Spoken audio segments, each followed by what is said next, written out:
बिस्मिल्लाहिर्रहमानिर्रहीम। अस्सलाम वालेकुम। मैं डॉक्टर डोगर, आप देख रहे हैं मेरे यूट्यूब चैनल द इंटेलेक्चुअल।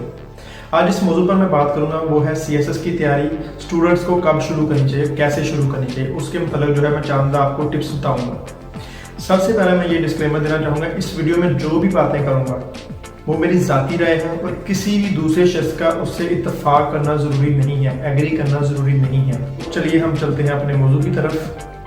तो स्टूडेंट्स को जो है CSS के लिए तैयारी कब और किस तरह से शुरू करनी चाहिए। सबसे पहली जो टिप है वो ये है कि वो अपनी रीडिंग की हैबिट बनाएं, पढ़ने की जो है वो अपनी आदत बनाएं। जब इंसान पढ़ता है, लोग पढ़ते हैं, इनपुट आता है। इनपुट जो है बहुत ज़रूरी है किसी भी चीज़ को जो है फीडबैक प्रोड्यूस करने के लिए, उसका जो है आउटपुट प्रोड्यूस करने के लिए। दूसरी टिप जो है इस मामले में वो है राइटिंग। आपने रीडिंग कर ली, इन्फॉर्मेशन आपके पास आ गई, अब उसका जो है आउटपुट आपने प्रोवाइड करना है राइटिंग की सूरत में। आपकी जब राइटिंग की हैबिट होगी तो तब जो है आप लिख सकेंगे, क्योंकि जब आप लिखेंगे, आपकी प्रैक्टिस होगी, तभी जो है आगे जाके आप एग्जाम में कंप्लीट कर पाएंगे, वहाँ पे अपना आउटपुट जो है वो प्रोवाइड कर सकेंगे। तीसरी चीज़ जो है वो है प्रैक्टिस। प्रैक्टिस बहुत बहुत बहुत ज़्यादा ज़रूरी है। प्रैक्टिस से मुराद ये है आपने सुन लिया, पढ़ लिया, उसके बाद लिख लिया।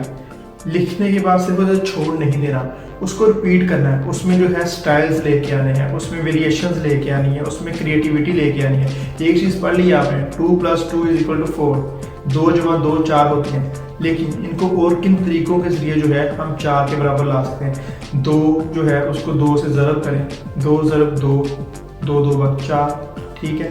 इसी तरह से 1 + 1 + 1 + 1 वो भी 4, 1 + 1 + 2 वो भी बराबर 4। इस तरह हमने मुख्तलिफ जो है उसके एक ही चीज़ को करने के मुख्तलिफ तरीके जो है क्रिएटिविटी अपने अंदर लेके आनी है। 3 टिप्स के अलावा जो है last but not the least, ये बहुत ही अहम चीज़ है, वो है आप आजकल जो है ऑनलाइन दौर है, सोशल मीडिया का दौर है, आपके लिए बहुत ही आसानी है एक्सेस करने के लिए जो भी सहूलियात मैसर हैं।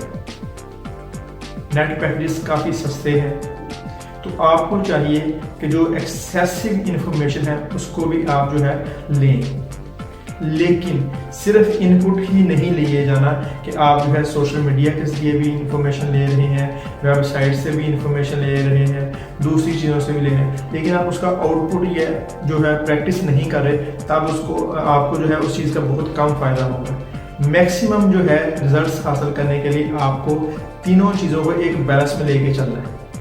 आज की ये जो वीडियो है ये ख़ास उन लोगों के लिए है जो अभी पढ़ रहे हैं, जो लोग अभी स्टूडेंट्स हैं, यूनिवर्सिटीज़ में हैं, कॉलेजेस में हैं, वो लोग भी देख सकते हैं, वो लोग भी इससे इस्तिफ़ादा हासिल कर सकते हैं जो कि अपनी तालीम मुकम्मल कर चुके हैं।